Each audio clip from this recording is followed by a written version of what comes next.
Nampak ke gelap-gelap ni? Nampak rasanya. Dah rekod dah ya?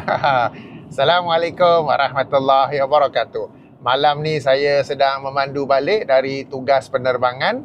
Dan sambil memandu tu, seperti biasa ingin saya ulas, react, kritik sebuah video yang telah disampaikan kepada saya di mana Syekh Sa'id Ramadan Al-Buti rahimahullah menerangkan pandangan Asy'ariyah tentang sifat ulu bagi Allah. Ulu ni maksudnya yang maha tinggi. Okey, ayo kita dengar kira-kira 2 minit 10 saat. Kemudian saya berikan ulasan, react dan kritikan. نحن ننزه ربنا عما لا يليق. شوف، ننزه ربنا عن الجهة ونثبت له العلو. أثبت الباري لذاته العلو، نثبتها أم لا؟ سبح اسم ربك الأعلى. في أيضا آيات أخرى، لكن هل هذا يعني أن نثبت لله الجهة؟ لا. يعني شو معنى الجهة؟ إنه واحد قال طيب الله عز وجل في الأعلى، وين الأعلى؟ هون ولا هون ولا هون؟ بجوز نحن نعين جهة؟ لا. أثبت لله ما أثبته لذاته وهو العلو، ولا تجي تقول يعني العلو هون أو هون. أحدهم لا حول ولا قوة إلا بالله في أوروبا وفي أمريكا ألقى محاضرة، وهو ممن يريد أن يفرق جمع الأمة بدلا من أن يجمع المتفرقين من الأمة. قال ينبغي أن نثبت لله العلو ونفسر العلو بالجهة. يعني لما واحد يستنى أين الله نشير هيك، نحن نقول أين الله، نثبت له صفة العلو كما قال، لكن لا، هو قال لازم نحن نقول يعني فوق. فقال له أحد الموجودين، قال له طيب يا سيدي، هلا نحن بهالجهة في الأرض جهة العلو هيك، إذا رحنا سافرنا هيك للجهة المقابلة إلى القطب الثاني من الأرض، جهة العلو اللي عم تحكيها وين بتصير؟ صار لنا إذا سئلنا أين الله لازم نعمل هيك بقى. صارت هي بجوز بقى ثقة امتلأ. لماذا؟ لماذا نتجاوز الخط الأحمر الذي لم يتجاوزه السلف أبدا، وندخل في التجسيد والتشبيه وما إلى ذلك من أجل أن نختلق أسباب الشقاق؟ لا، لا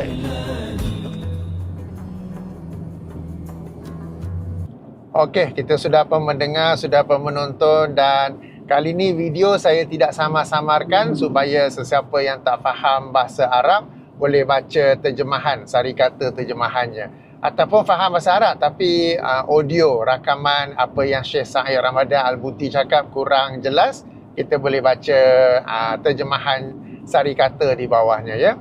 Baik, Syekh menyampaikan pandangan Asy'ariyah tentang sifat ulu bagi Allah Subhanahu Wa Taala. Ulu ini ialah maha tinggi. Sebagai contoh, bila kita sujud, kita baca apa? Subhana Rabbiyal A'la. Subhana maha suci Allah, Rabbi Tuhan Al-A'la yang maha tinggi kan. Jadi antara lain beliau berkata manhaj kita di sini ialah Asy'ariyah mensucikan Allah daripada apa yang tidak layak baginya. Okey, mensucikan Allah daripada arah dan mensabitkan sifat maha tinggi yang ini ulu.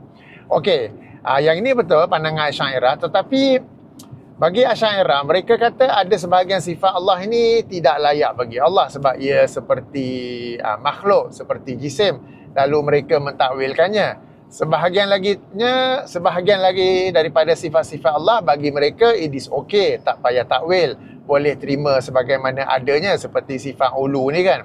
Tapi kalau kita fikir-fikir, sifat ulu ataupun senangnya sifat tinggi ni boleh juga ada kesamaan, ada keserupaan dengan makhluk. Boleh jadi tinggi dari sudut fizikal, boleh jadi tinggi dari sudut kedudukan, tinggi ke atas sana kan, naik kapal terbang tinggi ke atas.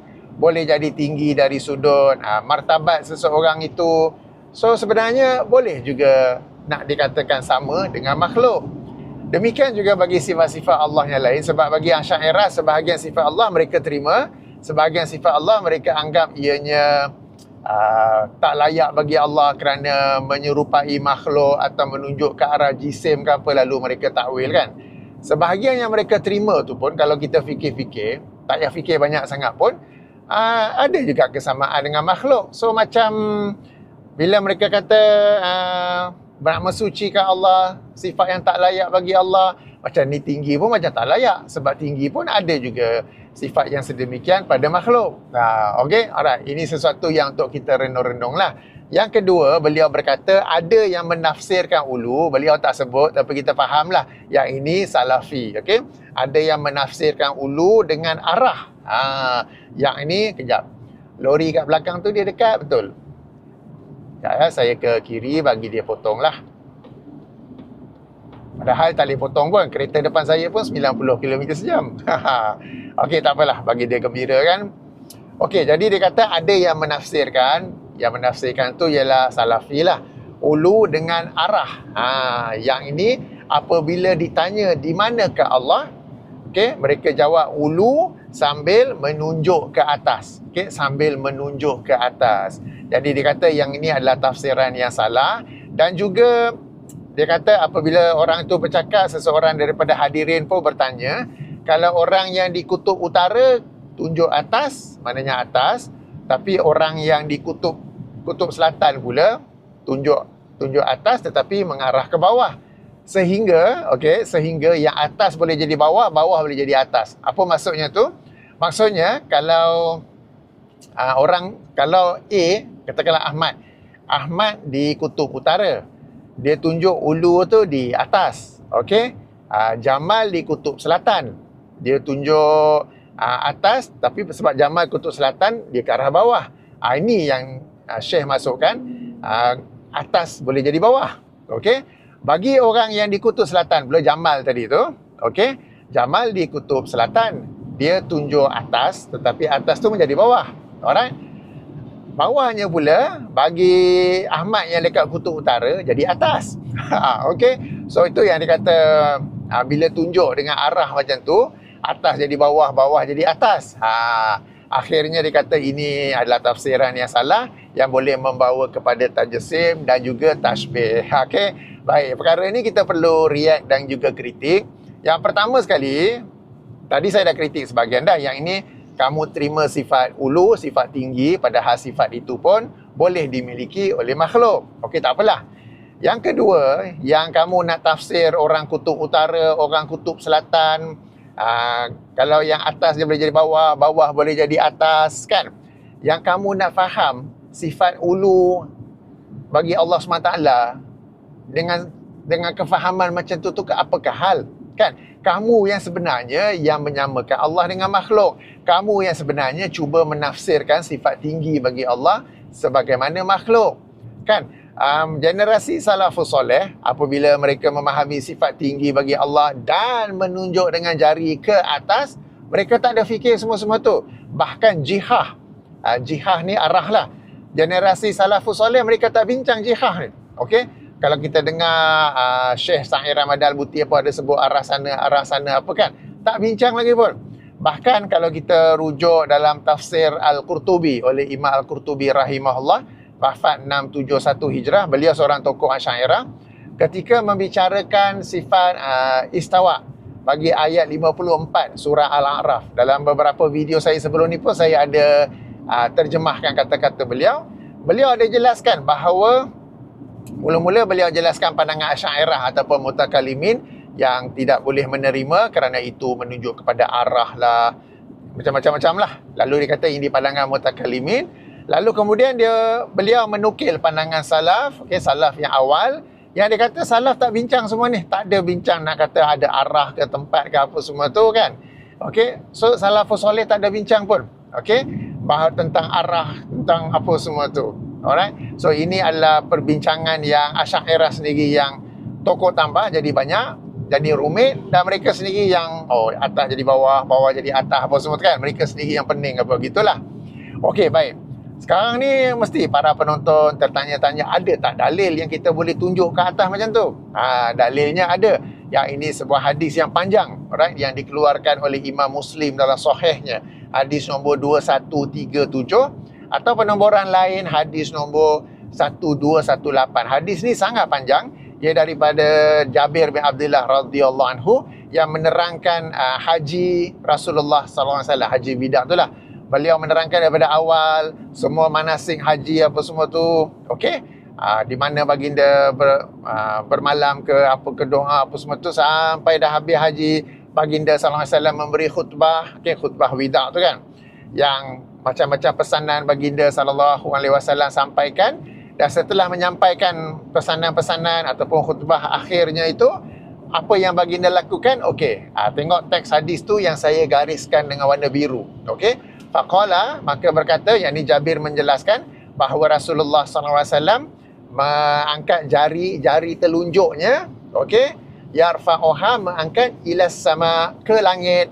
Okey, ke langit. Boleh nampak gelap-gelap ni? Okey, saya kena guna tangan kiri lah, jelas sikit kan, tangan kanan ni dia gelap. Okey, tangan kiri mengangkat ke langit, lalu kemudian menunjuk ke arah nas, orang ramai, yang ini yang hadir mendengar khutbah tu lah. Angkat ke atas, tunjuk ke bawah. Okey, tak elok pula tangan kiri kan. Angkat ke atas, tunjuk ke bawah, sambil berkata Allahumma jahad, ya Allah persaksikanlah.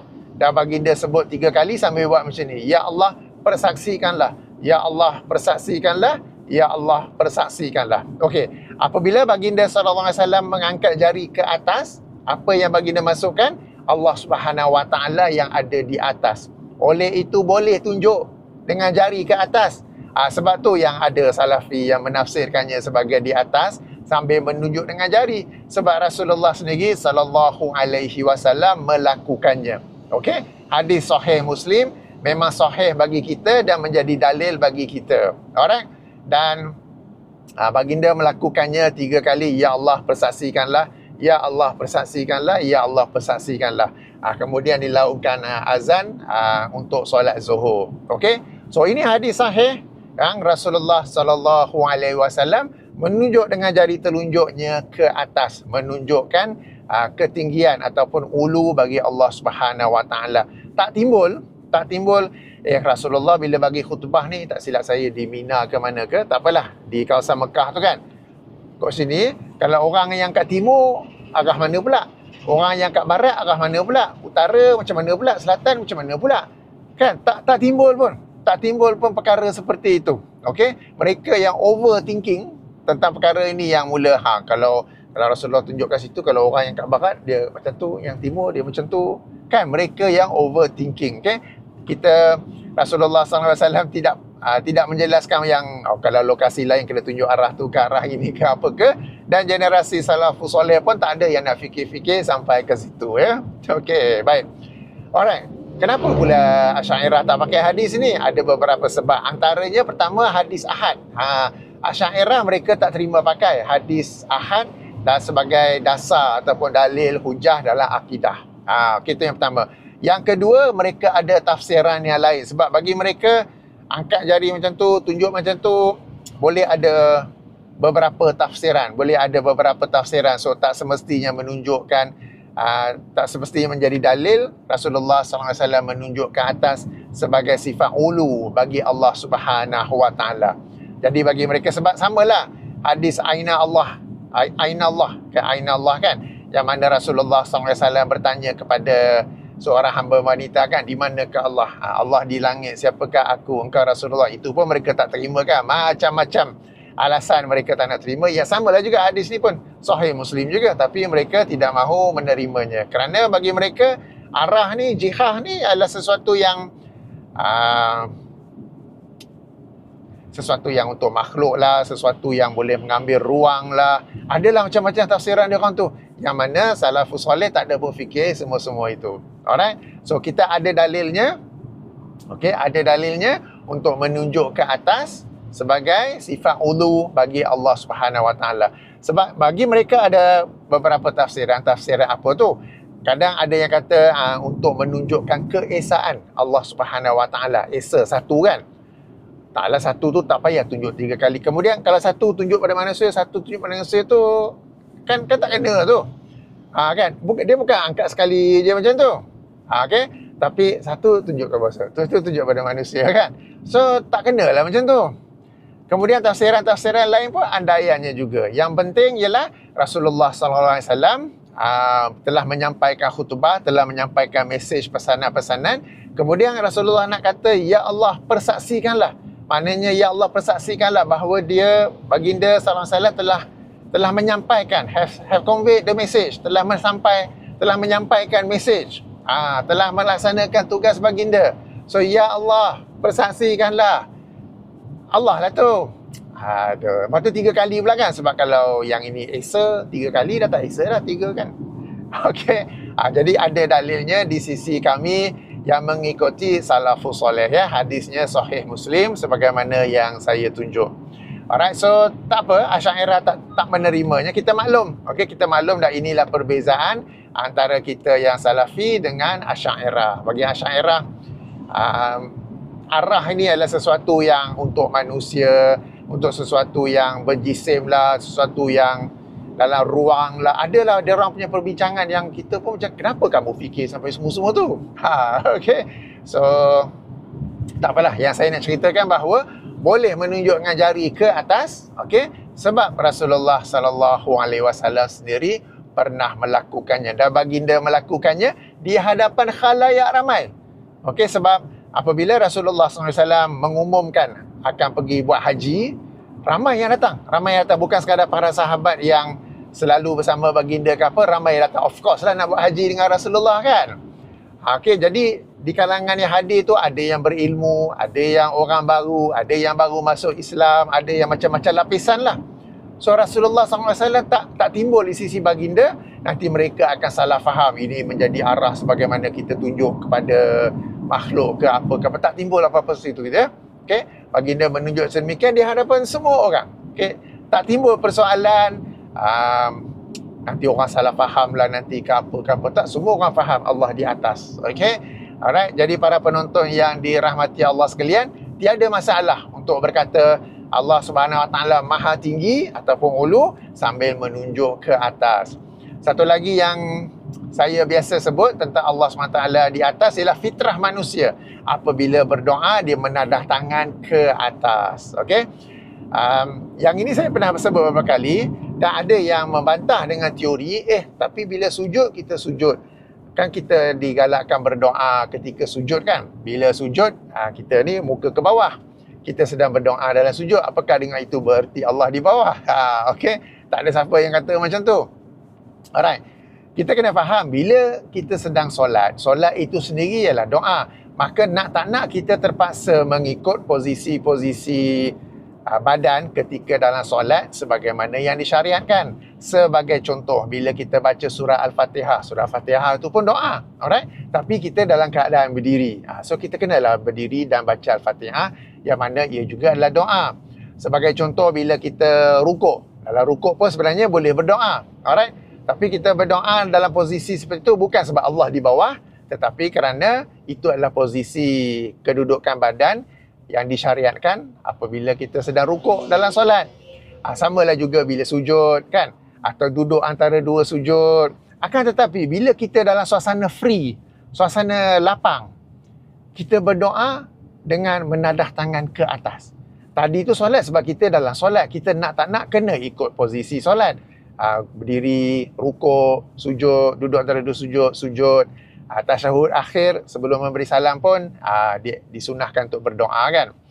Nak tak nak kita kena ialah ikut posisi tu. Tapi bila kita free, bila kita bebas, kita berdoa, kita tak berdoa macam mana?